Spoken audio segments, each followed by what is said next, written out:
Hi, and welcome to Theology Thursdays, where we talk about the upcoming Sunday's Mass readings and try to figure out what they have to do with each other and how they fit into our daily lives. My name is Nathan Stell, and I'm joined by Laura and Jeremy here. And today we're talking about the Transfiguration. It's the second week of Lent, the second Sunday of Lent, and the first two readings are really about kind of sacrifice, and the Gospel is about the Transfiguration of Jesus. We'll get into that a little bit. But they're all about closeness with God and oneness with God, and about following His will, and following that will to salvation, to a better existence. The first reading is the story of Abraham taking his son, being called by God to sacrifice his son Isaac. And a little anecdote, about 9 years ago, I really felt this call to be a priest, to go into the priesthood. And it wasn't like one thing that happened 9 years ago, but it really kind of like followed me for about 6 years. And in that time, I had a couple girlfriends, and I went out with a couple people, and I had a life, and I was doing all these things, and it was always kind of nagging at me. And I got closer and closer to joining, to entering a seminary and pursuing that calling of being the priesthood. And then about 4 years ago or so, I guess 3 years ago, it stopped. I met who now is my wife, and I felt a very strong call to get married to her, and we got married about a year ago actually, and it's been really wonderful. And when I met her though, that call stopped. So I've often asked myself why I felt pulled in one direction for quite a while, and then suddenly felt pulled in a different direction. And that's kind of what happens in the first reading when Abraham is called by God to sacrifice his son Isaac. He's called, and he goes so far as Isaac has to carry his pieces of wood that he's going to get burned on, right? Because he's going to be sacrificed. He has Isaac tied up, and he's ready to sacrifice him, and then God stops him, and I don't know if changing his mind is the right way to say it, but God changes what he's asking Abraham to do and says, okay, I know that you love me. I know that you're ready to follow me. Don't do it anymore. So I think a lot of times that can happen. We'll feel called to do one thing. We'll feel called to do another thing. And it's not always, they're not always conflicting things because they happen in two different periods of time. But that's what happens in the first reading. And in the second reading, we're reminded of the sacrifice that God made. In the first reading, Abraham is ready to sacrifice his son Isaac. In the second reading, we're reminded that God did sacrifice his son Jesus, and he made that sacrifice for us. And we're told in the second reading that if God who would do that, who would sacrifice his own son for us, what do we have to fear? If we have someone like that kind of God who is in our corner,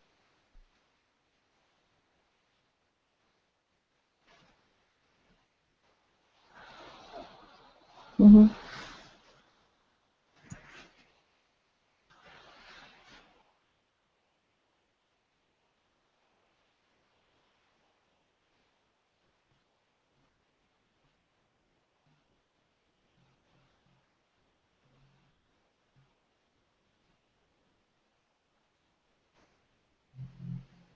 hello, hello.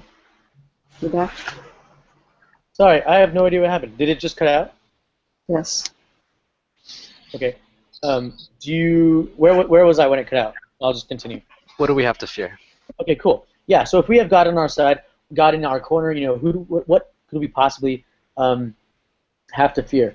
And the second reading directly speaks about God, saying how powerful, how wonderful God is. What do we have to fear? But it also indirectly speaks about us. It speaks about our potential willingness to follow that God, to listen to Him, to be the one, to choose to be the one, and to accept being the one that He's behind. And when we accept God being for us, we first have to accept that Christ died for us. We have to accept that there's something in us that's worthy of love. I think that's a huge part. As I was kind of reflecting on these readings, it seemed that was a big part of our problem as human beings. Maybe for all of history, but especially today, that we don't really feel worthy. We don't really feel like we're lovable. At least a lot of people don't feel like they're lovable. but we have to do that. We have to see ourselves as a little bit worthy, as creations of God, as good and as worthy of that sacrifice that Jesus made for us and the love that God has for us. Um, and it goes against this idea that pervades a lot of Protestant thinking, but also a lot of Catholic thinking, a lot of old world thinking too, that we're evil, that we're intrinsically evil. As Catholics, theologically, we believe that we are intrinsically good, that God made us in His own image, and that we are good beings on this planet. So God loves us. He holds us to this higher standard that we often don't even hold ourselves to. And our worth isn't something that we can really claim on our own, though. It's not something that we can really brag about. It's not something that we can really kind of boast about. It's if God is the one that made us, if we're going to acknowledge that, if we can acknowledge that, then He's certainly to blame for our worthiness. He's certainly to thank for who we are and how lovable we are, how wonderful we are, right? So our own worthiness is not at all attached or apart from a humility before God as being the one that created us and created that worthiness that we have. So the first two readings talk about that. They talk about sacrifice, and they pose questions. At least it seems to me that they pose questions for us to answer over and over again in our lives. Do we accept the authority of God in our lives? Is God someone that we accept as someone to listen to and to follow? Do we know His voice and what it sounds like in order to follow Him? Even unto death, even if it's our own death, or even unto how we interact with other people. And do we actually consider ourselves lovable and worthy of love by God?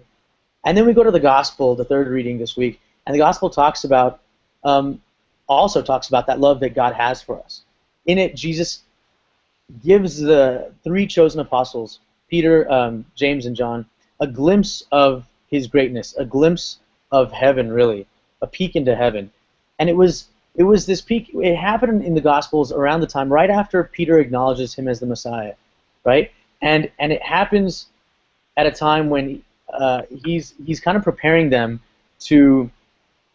He's preparing the disciples to be ready for Him to die, and a lot of bleakness is going to happen, and so He's given them this glimpse of heaven to get them through, so that they have something to look back on when He dies and when he's not around for 3 days, and when they're probably going to be at their bleakest, and He's given them something to remember and say, hey, don't forget that we saw this. Don't forget that we saw Him with Moses and Elijah, who are representations of the prophets and the law, and that we saw this glimpse into heaven that Jesus gave us. So for me, what I'm taking away from these readings is that when things get really tough, especially if I know that I'm following God, if I know that I'm where I'm supposed to be when I'm supposed to be there, and even though I'm following God, or especially when I think that I'm following God and things are still really tough, it gives me something to reflect on all the times that I've been carried through really hard times in my life, and I've come out better. And for the most part, that's really always happened. Anytime I've been going through anything in my life, I've always come out better. And if I reflect on those things, like the disciples might have reflected on the Transfiguration, then I'm able to better listen to God. I'm able to better follow what I really feel God is, where I feel God's directing me in my life, and just keep a hold of the idea that He loves me and that I'm also worthy of that love. So in the first reading, Abraham follows God, Isaac follows Abraham up to be sacrificed, and following God leads Abraham to not sacrifice his son after all. And I kind of lost my train of thought, but anyway, let's go off of that. Those are like a summation and my thoughts on the three readings. What do you guys think? I like your emphasis on the fact that in your life, after each of these times of hardship, you come out better. And I think, once we've gone through a hard time and especially, made it through that crisis or whatever it is in our lives, and realized that we are actually better in some way, stronger in some way. It feeds us, I think, um, security, safety, not safety, maybe that faith. It strengthens that faith that yes, things are rough, but I am going to profit from this in some way. And it reminds me of, in the gospel, Jesus tells the disciples not to say anything, not to talk about it. It's I remember talking a little earlier with you about the Gospel of Mark and how he portrays God and Jesus as a mystery. And certainly these readings lead to that. Everything here for me, everything here is very mysterious. I don't understand any of it. Why is it happening? And that does feel like what happens in your life when, as you were saying, you were called in one direction, you were going in that direction, and then all of a sudden that call is gone and something else comes up. And that has happened in my life too. And I remember feeling anger, I remember feeling frustration, I remember feeling disbelief. Is this really God calling? What is, this is crazy. And then you read Genesis, and certainly this sounds crazy. And yet, God is mystery. And somehow, whatever design is there, it is there, and there's no way that we can fathom, what the purpose is, where we're going, what the aim is. And it takes a great faith to be able to do that, which, of course, is Abraham passing the test. But you're talking about applying it to me, and that is huge because that is what we go through. And there are apparent contradictions which make no sense, at least in my life. And yet, when I have kept to the call or the faith, I do come out stronger. And there seems to be a pattern, or there seems to be a purpose which I may not always know. But I have to remember that it is that is the case. That faith in that God that, as awesome as God is, must be to be creator. There's also that personal purpose, that personal plan that each of us is part of, and that always inspires awe in me. Does that make sense? Yeah, definitely. Yeah, because you can't possibly know that, right? I mean, at times you can't always know that. Is there some? Is your mic acting up at all? It just seems like little spikes in like the sound. No. Yeah, I think maybe you're touching the laptop while you talk someplace. That's okay. That's okay. Yeah, you mentioned it seeming like all these that whole transfiguration scene being really kind of mysterious, right? And really kind of how does that make sense in our own head? And I think, and it just makes me think of the fact that we become like a really scientifically based people. We become like a people of like empirical evidence. We need to know how things work, or we need to make things fit. And I know we've talked about this before, the idea of like living in a mystery and being okay, being comfortable with mystery and being comfortable living in questions and not and for me, I'm not always comfortable with that, but I think I'm comfortable enough to not be frustrated by it. I don't think you're necessarily frustrated by it, but I think as a people though, we need to get better at that. We need to get better at accepting that there's a whole part of life. There are whole sections of life and of like the experience of living in this world that have nothing to do with what we call science, right? Or even with what we call math.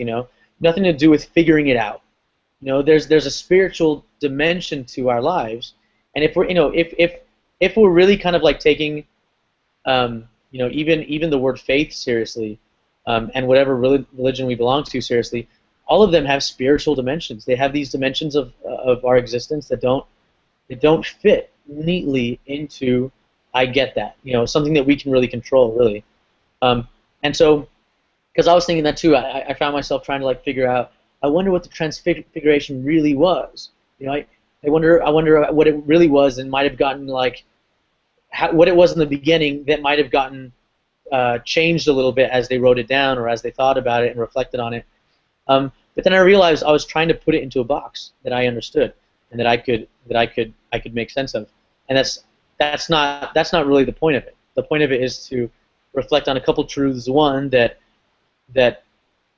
as you get close to Jesus, as those three were, you're let in on mysterious things, on really wondrous things, on supernatural things. Also the truth, just biblically, that Jesus was together with Moses and Elijah. Again, they were like they were symbols of the law and the prophets, and so it was this coming together of the New Testament and the Old Testament, law and prophets, all together on that mountain. It was also coming together of like heaven and earth, in the three apostles and the three Jesus, Moses, and Elijah, and they were all there together. And so I mean, it was a very symbolic meeting, and that's more like informational stuff that we get out of it. But just overall, the sense that the miraculous followed Jesus, and the closer we are to Jesus, I think the closer we experience those miraculous things in our lives. Yeah, and I think what you said, also in the responsorial psalm, what I got out of it was that we need to keep in mind that we have the way to get out of affliction, the way to get out of crisis, the way to make it through and grow from it and experience what God's will is in that for us, is to really keep that faith, is to keep close to God, especially in time of trouble, because one can often feel like there's nothing else holding you up. And it's so hard to do. And it's so hard to, living in our culture, where things are supposed to be good, where things are supposed to be easy, where things are supposed to be gratifying, that doesn't always happen. And probably should not always happen. In order for us to grow, we need those sacrifices. We need those times of crisis and problems, as painful as they are. And yet, again, going back to what you were saying, that's what feeds me. Just remembering that it has happened. But I'm still at a quandary with what was that, and how can someone like Abraham, given so much time for that one child that was supposed to fulfill the promise, go and fully expect to kill that one thread for the future? It's beyond what I can imagine doing. And that's interesting. I remember camping, and I think I was maybe like 12 or 13 or something like that. And Jeremy, you're my brother, and you're 4 years older than me. And I remember I still look up to you, but I remember having a conversation with you in the tent one of the nights that we were camping, and I remember telling you something like, if you ever told me, I was a pretty dramatic kid, so this is what I said. I said, if you ever told me to stab myself in the leg, say, like, stab myself, if you ever said, Nathan, stab yourself in the leg, I would do it. I had so much trust and admiration for you that in my head, I really thought about that. And I was like, if my brother ever told me to do something that seemed crazy, I would do it, because I knew that it was coming from someone who would never ultimately tell me to hurt myself. So somehow stabbing myself in the leg would be better than not stabbing myself in the leg. Whether it was, I knew that he probably knew something I didn't know, and that he was telling me to do this thing that seemed weird to me in order to prevent something that I wasn't aware of. I remember thinking that. I was really serious about that too. Not that I wanted you to tell me to stab myself in the leg, but I was really serious about that. And I'm not a parent, so I know it's definitely a different perspective, definitely. But I would imagine the only way Abraham would have even considered that was knowing that as wonderful a person as he might have been, or as smart as he might have been, knowing that God was way beyond him, and if he was truly telling him to sacrifice his son, there must be a reason, you know, and not like a blind faith, but an informed faith. Like he was so informed of God's goodness and of God's love for him, and so trusting of God that he was willing to do something that seemed that he would have never done on his own. Because so I would imagine there was a lot of that going on. I would imagine there was something like that going on in Abraham's head, that just trusted God and knew that there was a reason he was telling them to do this. So in Jewish writings, there's like the Torah, then there's like the Book of the Prophets, which is like the rest of the Old Testament for us, and then there's like other books that are like equally as important. Yeah. Can you turn it down? And one of the books, I think it's the Midrash. I'm not sure which one. It's basically a book of like it's like almost like a what if book, written by rabbis. It's like a rabbinic text, like hundreds of years later. It's just like, well, what if this is what happened? Like, what if this was the explanation for this thing? So this one story, like I studied the Torah with Shira, Jewish girl I was dating. Over a year, we went through the whole thing. It was really cool. And every time I've ever heard a Catholic priest talk about this passage, it's exactly what you guys have said so far. Like, oh my God, how could you do that? That's so amazing. Such devotion, such like humility, such obedience, right? And this one I think it's a midrash, is like the exact opposite. It was like, yes, it was a test, but perhaps Abraham failed the test. Perhaps this was a place where you were supposed to say, God, this is wrong. No. And he didn't do it. And so God was like, let's see how far you'll go. And then he went just to the point. He's like, okay. It was a test. Just kidding. Stop. Which is just, it's really interesting to me. It's also like a very, from the little window of Islam to Judaism, like it's very typical, right? Like it's very valued in the Jewish tradition to be argumentative, to be to challenge things, to question. So I don't know, who knows? But it was really interesting to me that's kind of like an accepted part of Jewish culture, and in Catholicism we've just like dropped it. Like that doesn't exist. I've never heard any Catholic or Christian for that matter say anything like that ever. No, totally. And I've heard you tell that too, and I think we kind of need both. I really think we need to look at both sides, right? I mean, that's a valid. I think it was Jacob in the Old Testament. Jacob in the Old Testament is accosted by this. Wrestled an angel.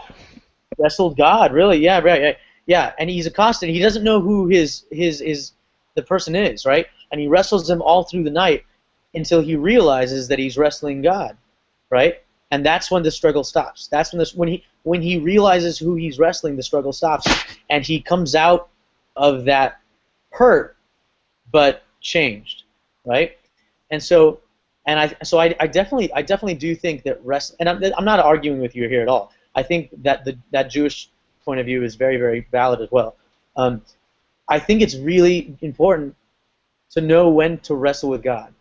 And maybe even when to wrestle with ourselves, with our own understanding of things. I wonder also, I think it's also important to know when to stop, right? When we know that who we're wrestling is God, then if we truly know that, then I think we can stop. Because if it really is God, then having that trust and having that faith, I think is also very, very important. But if we don't know who we're wrestling, then definitely wrestle, If we didn't know it was God telling us to sacrifice our son Isaac, man, you like seriously, it's going to take a lot more than that for me to kill my son. But so I don't know. I wonder if that's kind of where that mentality comes from figuring out who is this person telling you to do this in the Jewish mindset. I'm just wondering. But I think it's really interesting. I think we need to approach things both ways, definitely, or at least look at things both ways. What does the story mean if it was a test to see how much Jacob or how much Abraham would test that? And what does this story mean what does it tell us if it's a story about Abraham having such great faith? You know, what does the story mean? What do we get from it from the Jewish perspective, and what do we get from it from the Catholic perspective? And to be fair, to be clear, I think there is no one Jewish perspective. I'm sure there's a billion different ways to look at it, but just yeah, for sure, it's a different perspective. Yeah, yeah, yeah. Also, you know, you mentioned also, Mom, like that frustration of being pulled one way and then changing or feeling that change and being pulled another way. And I definitely have thought about that before too. But that also kind of reminds me of like being a teacher. Like I'm a teacher, you're a parent, and you were a teacher too, and you're both parents actually. And I don't know, as a teacher, definitely sometimes I have to lead my students in one direction, and I'm aware that that one direction is not the way to go, but based on that student at that particular time, it is, in my estimation at least, the best way to go. And then once they get it, once they get the lesson for that direction of that I'm leading them in, then I'll lead them in a different direction. And it's happened before where they're kind of like, what the heck? Like, you told me to do it this way the whole time, and now you're telling me to do it a different way. I'm like, well, yeah. Like, you couldn't handle the different way before, but now you've learned the lesson that you need to learn by going right, and now you need to go left. And then they become a more rounded student that way. And so I wonder if that's kind of the way that, you know, that we experience things in our lives. We have to go. I really think I grew a ton from those 6 years that I thought I was going to be a priest, and then I've grown a ton in this past 3 years that I've not pursued that. And I wonder if I would really be the same person. And I really like who I am. I wonder if I would be that same person if I had kind of jumped to where I am now 9 years ago. And I'm pretty sure I wouldn't be. That makes a lot of sense. And as you look back at different parts of your life, hopefully things do make sense. But while you're going through them, it is so confusing. But, you know, especially when you invest so much energy into one preparation. But you're right.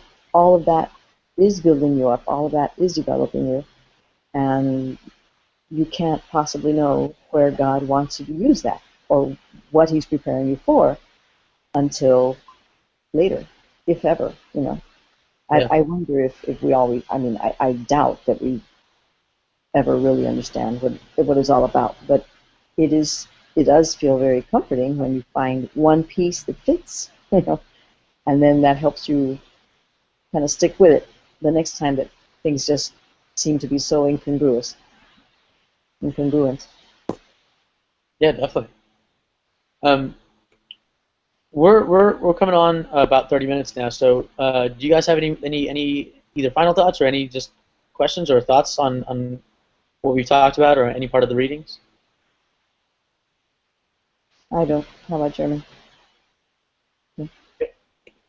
Okay, cool. Well, we'll wrap it up with that. And just the idea, at least the idea that I'll come away with is, again, to leave room in my life for mystery, to leave room in my life for the amazing amount of things that I don't know and that I can't make sense of. And also, especially in this time of Lent, to really keep pushing at getting closer to God and getting closer to that idea that I'm worthy. I'm worthy of His love, and I'm a lovable person. This idea that I think a lot of people might struggle with. And again, not as something to boast about, but as something to thank God for, and as something to give credit to God for. So with that, have a great week, and we'll see you next time.